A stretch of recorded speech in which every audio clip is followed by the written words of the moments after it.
Hello and welcome to the preview show. I'm joined by two of our local media journalists, Nick Barnes, BBC Newcastle commentator, and James Hunter from the Evening Chronicle. We've got plenty to dissect. It's not been a good week, I think it's fair to say. Sunderland exited the FA Cup thanks to a 1-0 defeat at Gillingham. So I suppose, James, we'll just start. How do you assess that result and that performance?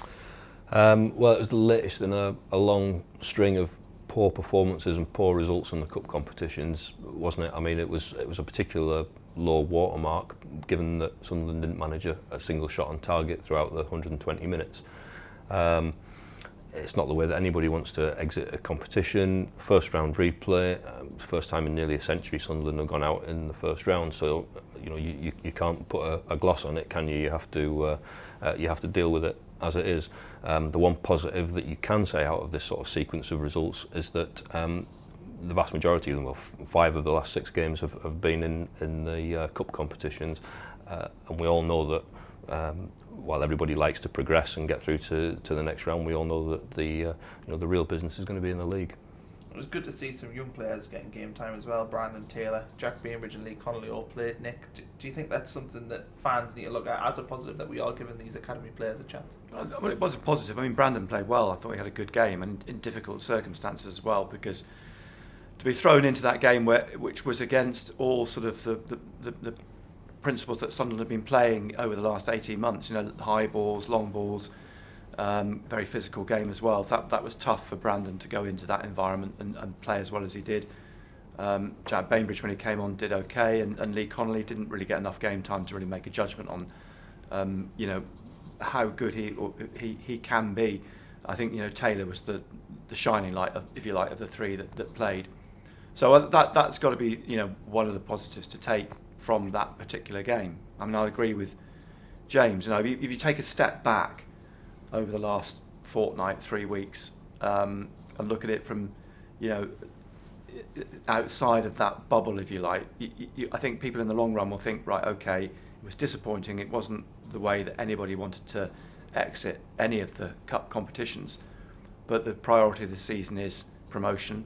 It does, in one sense, leave the way clear now for Phil Parkinson to concentrate on getting a team right to get out of this league. And whilst it's disappointing, and the manner of the defeats was disappointing, and there were some concerning, worrying signs in some of the performances, I think we will move on swiftly, and it's no bad thing that we can now get back to playing league games, because it seems to me the last fortnight, 3 weeks, all we've been talking about is cup games, and it's been a bit frustrating. You almost have to compartmentalise it, don't you, and box it off. And we know that if Sunderland now put results together, I'm not even worried about performances as things stand. It's results that are the immediate short-term priority.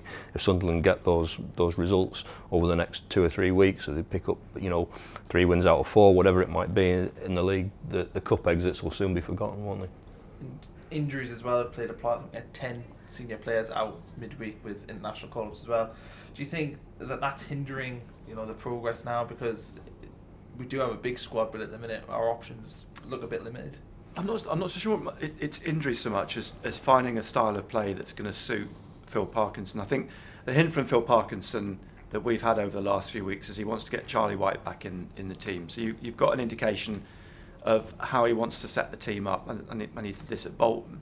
And at the moment, it's a little bit of square pegs in round holes, and I think that was one of the factors over the last couple of weeks, the cup games. He's trying to find a formula. He's trying to assess the qualities that he's got in this squad and how he can best manifest that in the league team. I think we've all got a good idea of what his first choice 11 at the moment pretty much is. When he gets Willis and Lynch back, and he has those players fit, Dobson back in there with Power in midfield. We know pretty much what his 11 is.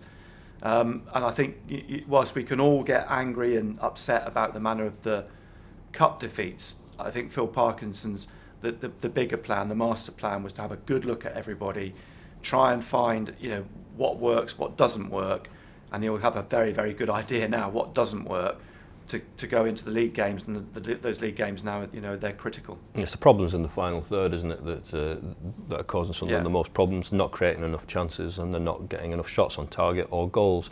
And I think, as you say, Nick, it's the key to it from Phil Parkinson's perspective is getting Charlie White back fit again. You can see that he sees him as an integral part of the way he wants to play.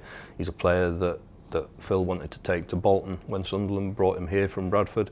So he's obviously somebody he admires and thinks can perform a certain role in the team.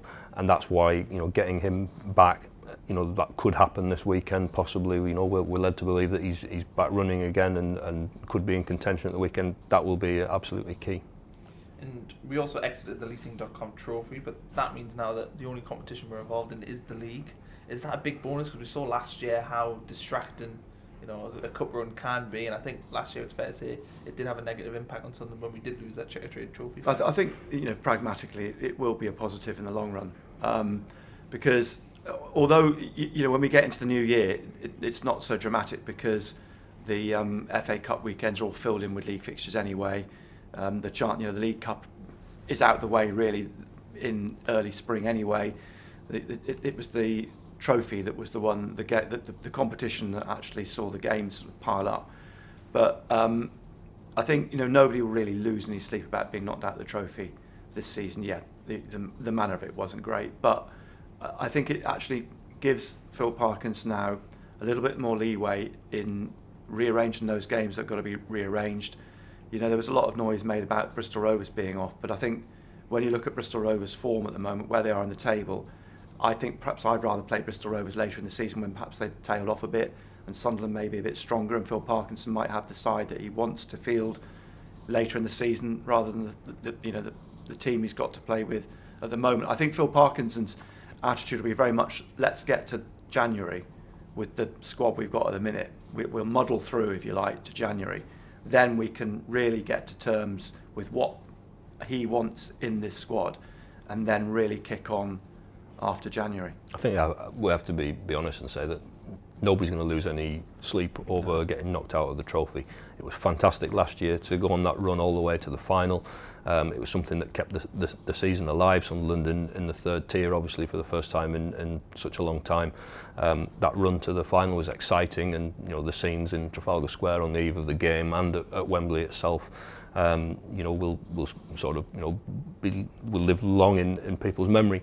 But nobody was too worried about getting knocked out. But I think it's the manner that Sunderland were knocked out that really concerned me. Obviously losing to Leicester's under-21 team and then being well beaten by a team that were 21st in League Two at the time at Scunthorpe. That's the worry. That just seemed to be a continuation of the poor run of form that we've seen. But as I said earlier, we just have to box that off now and turn the full attention to the league. That's what counts. That's what matters. And if Sunderland put results together in the league, then these cups will soon be, fade from the memory. Well, we look at the league. We actually won our last game in League One, which feels like forever ago. Beat Southend 1-0. Do you think that the team and the manager has to forget about the last couple of weeks and go, look, last time we were at home and the time before that we kept clean sheets, we won games, we've won 5 of our last 6 at home as well? Do you think they've got to use that as motivation? Well, I think footballers move on very quickly. I think and in football how things can change very quickly as well. In the space of a week, the landscape can change quite dramatically. I think what the last couple of weeks has shown in the cup games is it's exposed the problems, the frailties in the squad. Now, as a manager, Phil Parkinson will look at that. He knows as well as anybody, what the problems are. He'll know now, what the strengths are as well. And certainly, it was only a few weeks ago we were at Shrewsbury, and despite the defeat, one positive to take out of that were the number of chances created. What they didn't do was take the chances, but at least they were creating lots of chances, and that was a step forwards. That was a progression in the team, if you like. Everyone harks back to the Tranmere game, 5-0. It's a strange one, that, because the 2 goals in the short space of time won that game effectively. And even at that FA Cup tie at the Stadium of Light, if Maguire had scored in the last couple of minutes of the first half, that game would have been put to bed as well. And if they'd taken their chances against Oxford in the League Cup, if they'd had a penalty from the referee, if circumstances, if a bit of luck had gone their way, that would have been a different, the landscape would be completely different. So I think Phil Parkinson will box off this last couple of weeks. He's learnt a lot. I'm absolutely certain from the games he's seen over the last fortnight, and they're now back into the league and putting out hopefully what he would deem his strongest team. And the key, as I said before, is to take these games running up to Christmas, stay in touch, and then address those areas that he knows he's got concerns in January. I mean, Phil Parkinson has said that, hasn't he? He said that he wanted to use this spell of games up to the international break as a time to get to know this squad, as a time to use most of the players, if not all of the players, and see exactly what he's inherited and what he's got to deal with. I think what he will have seen from this period is this is not, as it stands, a top 2 squad. It could be a top 6 squad. So the question is now, what changes will he be able to make in January that can make this squad a definite top 6 squad and a possible top 2 squad? That's the question, and that's what I'm sure that he'll be talking to the recruitment people about now, to see who he can bring in, what he'll have the budget to do, what he'll have the scope to do, and who he can get here to give Sunderland the impetus in the second half of the season that they've really lacked in the first half. Because the key is to stay in touch, and I think you look back at last season's table. I mean, Luton didn't hit the top of the table, I think, till the end of January. So while we're looking at Wycombe and Ipswich, and we think that they're breaking away, in reality they're not. They're still within touching distance because of games in hand and so on. The key will be the turn of the year, because it's very, very difficult, for any team in any league to maintain momentum at the top. The longer they're at the top, the bigger they become a target for other teams. They have to try and keep that momentum going, and it's not easy. You see it at every level. It doesn't matter whether it's the top of the Premier League or the top of League Two. To maintain top 2 through the season is difficult. So I think Wycombe and Ipswich will hit a rocky patch at some point. The key for Sunderland is to hit their purple patch at the right time. And look at Coventry last season. We lost 5-4, and that was a extraordinary game. Yeah, absolutely crazy game. Do you think we can expect? I'll say similar. I'm not saying it's going to be 5-4, but as open a game, or do you think this one will be much more cagey? I mean, you mentioned off-air Coventry's recent form away from home; they're hard to beat. Well, I think that you look at their away record: 6 draws, 1 defeat. 6 draws. It tells a story, doesn't it? I mean, it looks to me like they're going to come and sit and just frustrate and look to counter-attack. And the one strength that they've got on the counter-attack is pace. Coventry, we saw that last season. That was one of the reasons that Coventry won 5-4, because they had so much pace in the team. They've still got pace in the team, but clearly they're being set up away from home not to lose. And there's the onus here on Sunderland being the home team. And we've talked about this at length so many times, the pressures on Sunderland playing at the Stadium of Light against teams that sit in. The onus is on Sunderland now to break them down, and the key will be to score the first goal. Yeah, I think when you look at that result last season, it was a complete outlier, wasn't it? It didn't bear any resemblance to any of Sunderland's games before or after. At home, it was so open, and it seemed as though every time Coventry or Sunderland attacked, they scored. It was like the proverbial basketball game, wasn't it? I don't think this game is going to be anything like that in terms of how open and fluid it is. Given Sunderland's results in the Cups recently, we know how much pressure now is on this game, Coventry, and then obviously Burton on Tuesday night. So from Coventry's point of view, it will make sense for them to come here and sit back and keep the pressure on Sunderland, knowing that the crowd will become involved and they will be urging Sunderland forward. And if Sunderland don't get the goals, then the frustration will rise, and that will play into Coventry's hands, so that there is that factor to take into account. Do you think this is our biggest test of the season at home? Do you think we'll play a team there? Yes, but because it's the first time, certainly Phil Parkinson's faced a team above them in the table. Yeah. And they're third, so they're going well. So it is a big test. It's a big game. I mean, James is right. I mean, these two games are critical. The 2 home games now, Coventry and Burton. Big test of the fans' patience, the teams, the pressure on the team to turn things around, and you want to be going into another free weekend now, because they're out of the FA Cup. You want to be going into that fortnight, if you like, with everybody's sort of tails up again and feeling a bit more positive. Burton, like Coventry, a team that took 4 points off us last season. So the two sides that kind of had our number last season. Do you think that'll be something that plays on the players' minds who were in them games, that we did struggle against these two teams? I don't think that's really a factor, to be honest with you. I mean, we're only talking about last season. It's not as though this is a squad that's been together for 5 or 6 years and they've come up against Burton or Coventry 5 or 6 times and not beaten them on any of those occasions. I don't think that players tend to take that kind of view of short-term results.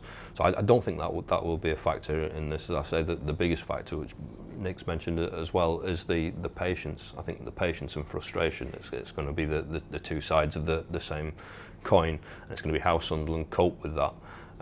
Because we know that the Stadium of Light can become an anxious place, particularly when things are not going right in the league table, such as now, and it's how they cope with that extra pressure.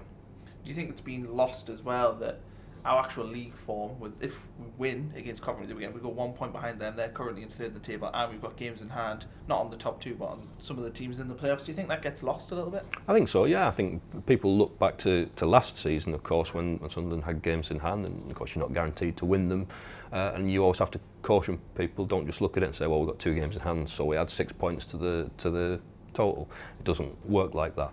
But yeah, I think that Sunderland are in a situation where they're just a couple of points outside the playoffs. They're 8 points outside the top 2, but they do have games in hand of, I think, just about every team above them bar 1. So they've got at least 1 game in hand of every team above them bar 1. So the potential is there for Sunderland to push on from where they are now and to get into the playoffs. But they're going to have to play an awful lot better than they have in the last 3 or 4 weeks. And how do we assess League One overall? Because it feels to me like it's been very stop-start for a lot of teams. There's been a lot of games postponed because of international breaks.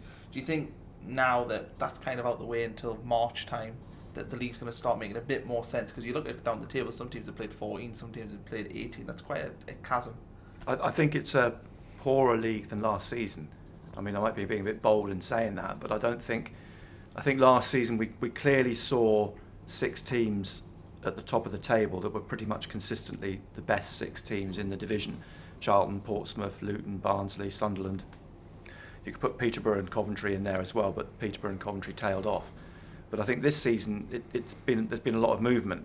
I think I'm surprised to see Burton in the lower half of the table. I'm surprised to see Bristol Rovers in the top half of the table. I'm not so sure Wycombe will maintain their form in the top 2, just because of the manner of the setup at Wycombe. Ipswich surprised me, and I think it surprised Ipswich actually, because talking to people at Ipswich, they didn't expect to have such a good start to the season. But they've got a pedigree, and they're a big club, so you can see them staying in there or thereabouts. Peterborough, will they maintain it? They haven't over the last few seasons. I think Sunderland fans should be sort of emboldened by the league this year, because I don't think it is as good, and I think that will give Phil Parkinson breathing space in the new year. I mean, James and I we always fondly look back to, and you probably would do as well, Connor, when Roy Keane was here, and that January brought in 6 players and then went on that phenomenal run to the end of the season. Now, I'm not saying Phil Parkinson's going to do a Roy Keane, or is he a Roy Keane? He's not. But the point I think he's making is that 6 months, that 5-month period after Christmas, is a significant 5 months when you really can, if you get January right, really can push on. And I think this league this season actually will give him the leeway to do that. The thing that you have to bear in mind about that though, about relying on January, is you've got to get to January. By the time you get there, half your season's gone. And how quickly do you do your business in January? Because if you don't do it at the beginning of January, you're essentially virtually into February. Disagree. I think that's what we said about getting to January. Yeah, you could be 25, 26 games down, and that could become a problem, because if Sunderland are 6th, 7th, 8th come January, they would really have to produce title-winning form in the second half of the season to give yourself a chance of getting in the top 2. That's the worry. It is a worry. I mean, going back to Connor's point about the league, though, I haven't seen any teams this season, maybe apart from Peterborough at London Road that afternoon, that blew me away in any sense. I think every team that Sunderland played have been fairly average, actually. It's just that Sunderland are not looking like a promotion team at the moment. It's interesting because you said it was a poorer league. Would you stand by that, or would you say it's just a more egalitarian league? Probably a more egalitarian league. Yeah, poor is probably doing it disservice. Just I think the teams are more much of a muchness rather than there's not so many standout teams. Yeah, I mean there are teams like Rochdale who impressed me earlier in the season, but there aren't as many. Yeah, you're right. It's more of a level playing field this season than last. And the interesting thing as well, you mentioned Wickham, and can they keep going till the end of the season in this form? Of course, you look at Wickham, you look at their resources and things, and you think, well, it's unlikely that they will. But I thought that about Luton last year, as did a lot of people. People wondered whether Luton, having just been promoted from League Two, could keep going, and they managed to do it, didn't they? So you can't rule out even a team like Wickham later carrying on. I mean, I think there is a bit of a myth about Luton did it from the whole season, because they didn't. Yeah. You know, at this stage of the season they were 11th. Yeah. So in lots of ways there are a few parallels to Sunderland here. That Luton were, if you look back at the table last season, Luton weren't far away from where Sunderland are now at this stage of the season, and then hit the top in the spring, and that's when they had that run. Yeah. And that's the point I'm making. I think that's what Phil Parkinson's looking at. He wants that sort of effect. Yeah. That January, hopefully they can do the business, and I agree with you totally. You've got to get there first, and you've got to do the business. But you hope that if you get your business right, there's nothing to suggest in this league that you cannot do that. And Luton proved it, and so did Barnsley to a certain extent. Although Barnsley were more consistent last season, they remained in the top three pretty much the whole season, but without hitting the top. But you don't need to go up. You don't need to finish first. Yeah. Heading into the Christmas period, I suppose, as we are now, coming into the December, we've got two please weekends Please off. don't say Christmas. Don't use the C word You're at this Scrooge. stage. Don't use the C word at this stage. But we're going to have two free weekends coming up, which is strange again, to have. Again, it feels very stop-start. We're meant to be playing Bury, towards Christmas. It's 21st, the game is scheduled in for. Is that akin another frustration that we haven't been able to get a consistent run of league games, that there's going to be two more breaks coming up? Well, I think Phil Parkinson will relish the breaks, because he wanted that with the Bristol Rovers game being off, and the Gillingham Cup replay was a sort of spanner in the works. But from, I think, James and you fans' point of view, it is a frustration. I'd much rather get back into the routine of games every week, especially at this level. I mean, it seems like a long time ago, doesn't it, when we're in the Premier League and there were so many breaks, so many games, Monday nights, Sunday afternoons. Yeah. You could have a 12-day gap between games. You became in a way inured to the sort of momentum, because there wasn't any momentum in the Premier League. But in this league, as we found out last season, you do get into a routine.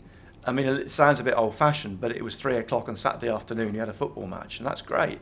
I actually quite enjoy that. I actually look forward to the weekend knowing it's there, it's 3:00 as it should be, and it's every Saturday. So those hiccups, if you like, those free weekends are a bit frustrating. But of course, this free weekend coming up is due to the FA Cup, so you can't do too much about that. You get knocked out, then Sunderland will be by no means the only League One team with no game that weekend. And then looking ahead, look at where the Bury game has obviously gone because of what's happened there. But of all the times that fixture could have gone, bear in mind lots of other teams have had games against Bury early in the season. They've had free weekends. Bear in mind the timing of it. Managers often talk about how many games they've got to play in a short space of time over Christmas and New Year period. It's not a bad time to have a break. Hey, I'm not using the word break. Yeah. No, don't use the word break. Good time to do shopping though. Yeah. For a specific event. We shall remain nameless. New Year. Right. What do you buy for New Year? Yeah. Thanks for coming on. Obviously, hopefully we'll be back here in a couple of weeks talking about wins and 3 points and 6 points, hopefully for Big Burton as well. So Nick, James, thanks. Thank you very much.